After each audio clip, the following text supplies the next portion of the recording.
Gather around. It's time for the show to begin. Ladies and gentlemen, this is... Hey everyone, my name is Jason. Hi friends, it's reinventions. All right, there were so many matches this year that were just too much. So this won't be a shocker because we've had a handful of really awesome matches that we just can't stop talking about. How many times have these guys fought? Like it's been quite a bit. I've been saying this all year. They're just so great to watch. We saw the heel turn coming, and then when it happened, nice and bloody, both dramatic and beautiful. You are now entering the ring with Chutes and Ladders podcast. Here are your hosts, Desiree and Jason. Chutes and Ladders, from fired to fire. What's going on, everyone? My name is Jason. Hi friends, it's Desiree Jason. WWE history is filled with superstars who were released, overlooked, or written off. Some disappear, but others come back refocused, rebranded, and undeniable. We're going to break down the wrestlers who went from fired to on fire and eventually champions. We're comparing their first run to their second and why the sequel was way better. Des, what are your initial thoughts? Who doesn't like a good comeback for somebody? A good success story to say, you know what, failure doesn't mean that it's the end of your career. It just means we got to do something different. The timing wasn't right. So this just tells you it's just a good life story. You just keep it up. And, maybe you could be a world champion. 1,000,000%, and that's a perfect segue to our first wrestlers, Drew McIntyre, from someone that got fired. He was young, handpicked with high expectations. He looked the part but didn't feel ready. Then he was completely rebuilt physically and mentally. He has a swagger now and the title. Des, when you compare Drew from his first to second run, what changed the most for you, and how do you view his championship legacy now?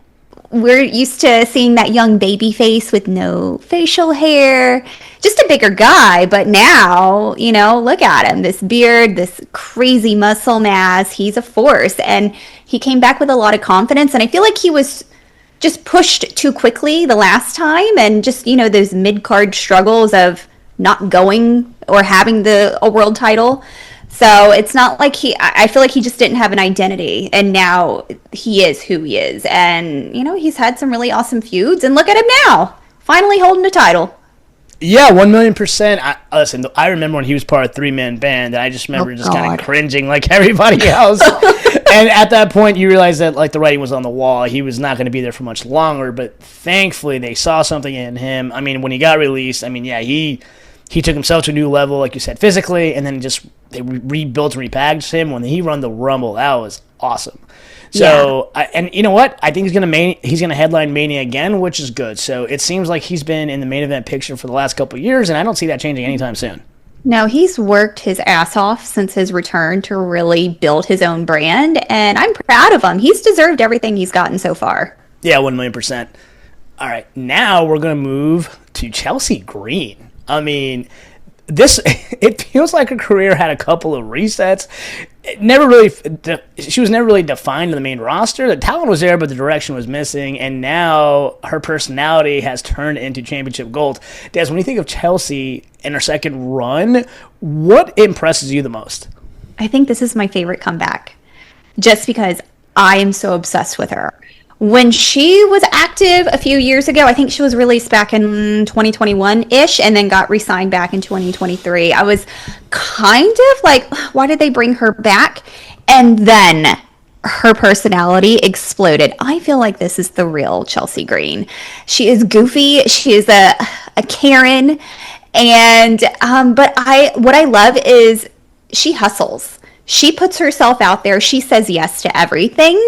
And the fact that she doesn't need to win every match, she just wants to be seen, be on TV, just be out there. I appreciate that, just because that's a hard worker and she gets it. And it's paying off right now. Look at her. She's held multiple titles already. She is hilarious. She's on both Raw and SmackDown. She's in everything. I love her. I feel like they are embracing who she is and allowing her to just run with it because the crowd loves it. She's hilarious. She is a true entertainer. Yeah, 100%. Listen, I think she's great too. And kind of like what we said, sometimes you just need someone just to be the best version of themselves, and to her, she just explodes with personality. So it's a really cool story to see how she turned everything around, and now she's on top, and eventually she's going to be champion. Yeah, 100%. All right, now to the middle of our countdown, we go to Bobby Lashley. Look, he's dominating physically. He felt more like attraction than a main eventer. He had power without personality. Sometimes presentation changes perception. Des, when you look at Lashley's second run compared to his first, did you, where do you see him going from here? Well, when his first run was okay, it's not like we didn't like him. I just feel like he just wasn't elevated. He was just a body. But he was released in the late 2000s and then came back around 2018-ish, I think.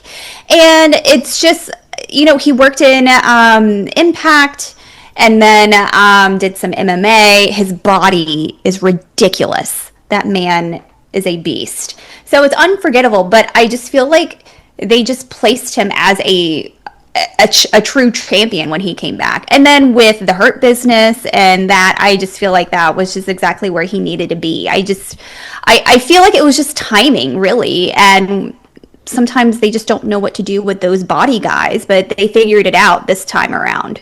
Yeah, I'm kind of with you. Listen, if we're shoots and ladders, we always shoot from the hip. I will say, I definitely think for personality, I think they could tweak it a little bit more. I know they made him a heel a couple times. He definitely has the look, right? I mean, you're not going to see many people that have his type of muscle, but yeah, look, his second time around, they gave him the championship, and it kind of worked. I got to be honest, this guy just doesn't do it for me overall, and I think, I think the personality should just be tweaked a little bit more. But obviously, his second run was way better than his first. There's no denying that. Hey, that's okay. All right, now we're going to go to Mickie James at number 4. She carried the division during a thin era. She consistently delivered despite limited spotlight. Championship runs felt earned but underappreciated. Des, this is longevity and, just amazing talent kind of combined. How important was Mickie's second run compared to her first? Much like Bobby's, it wasn't that it was terrible, it just could have been better. Mickie James, she's a doppelganger. I'm told this all the time. I don't see it, but okay. But no, seriously, I think her second run was way better, and they used her more as like one of the vet leaders. So she was like a locker room leader, more of a mentor for the girls. And I like how they positioned her. And I feel like this was more of a legacy run for her. She was still active. She's still physical. She still was fantastic at what she did. But I feel like she merged like the Divas era with the modern women's division era. So I just think that WWE needed someone to help put those younger girls over and help elevate the division. And I feel like that's really powerful for someone to do that. And, that's what's going to make her like a Hall of Famer. 1,000,000%. And I will say, I think if she was wrestling now, given how amazing the women's division now, I think she would have just, the spotlight would have just been so much brighter on her, which in a good way. Mm-hmm. Again, she definitely was in an era where the women's division was pretty thin, but yeah, that doesn't deny what she's done. And yeah, she's definitely a Hall of Famer. I think, to be honest, you can argue that she kind of carried the division during that time. So yeah, I'm really glad that her second run is something we're talking about now. Yeah. All right, and last and definitely not least, Cody Rhodes at number 5. Listen, he was wrestling with a famous last name. He was stuck between mid-card and just having an identity crisis with all his different gimmicks. He left. He bet on himself. He changed the industry. He came back as a finished product. Championships now are inevitable. Like we said, for the foreseeable future, he's either going to be the champion or be in the main event picture somehow. Des, is Cody's second run the greatest reinventions in wrestling history? I might have to agree with that just because of, look at him. And this is the thing, is he has a very famous last name, a very famous father in this industry. So that's really hard to live up to, especially when you're newer. And if you look at his first run, he was going against a really amazing third generation wrestler, Randy Orton. And so to compare those two in their runs, it's really hard to watch. And you could tell Cody was really trying hard and it just wasn't working. And I'm glad that he left. I think that was one of the smartest things that he could do. I would say that he's more of a self-made brand now. He broke out. He helped co-found AEW. He was wrestling in Japan, Ring of Honor. He was doing what he was needed to do to hone his skills and figure out who he was. He's Dusty Rhodes' son, okay? So when he comes back, he's completely different than what he was. He's not Stardust and Goldust's little brother.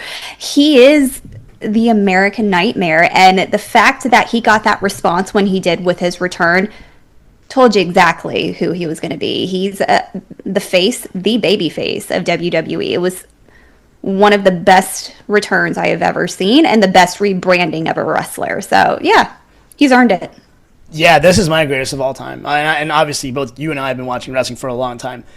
The fact that he actually started a promotion and then that in itself elevated him. So when he came back, I mean, WWE was, this was a big deal.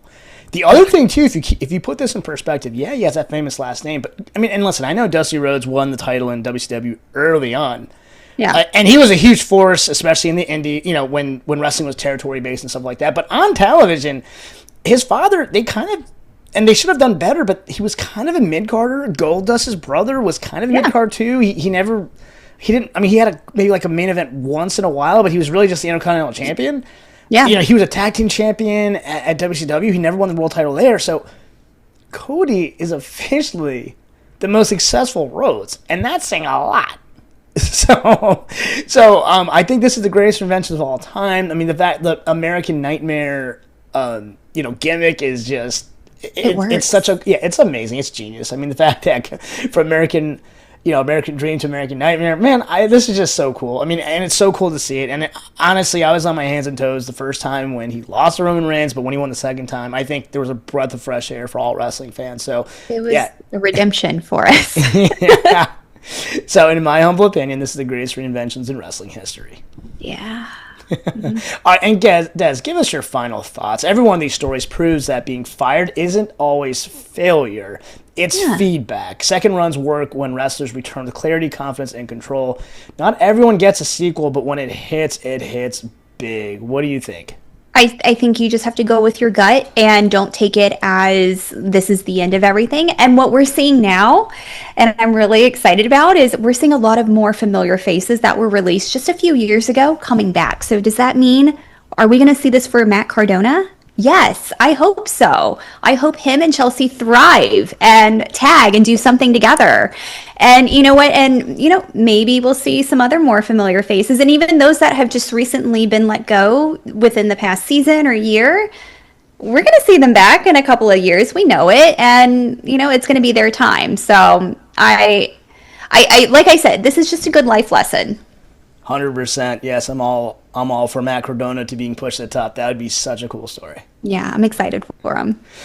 All right, that actually wraps up this episode. What are your thoughts on wrestlers that were previously fired and now are on fire? Shoot us a DM at the Shoots and Ladders. Like always, please like, share, and subscribe both on YouTube and Spotify. Once again, my name is Jason. I'm Desiree Josen.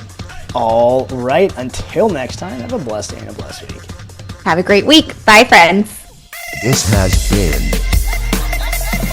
Shoots and Ladders. Follow us for more content.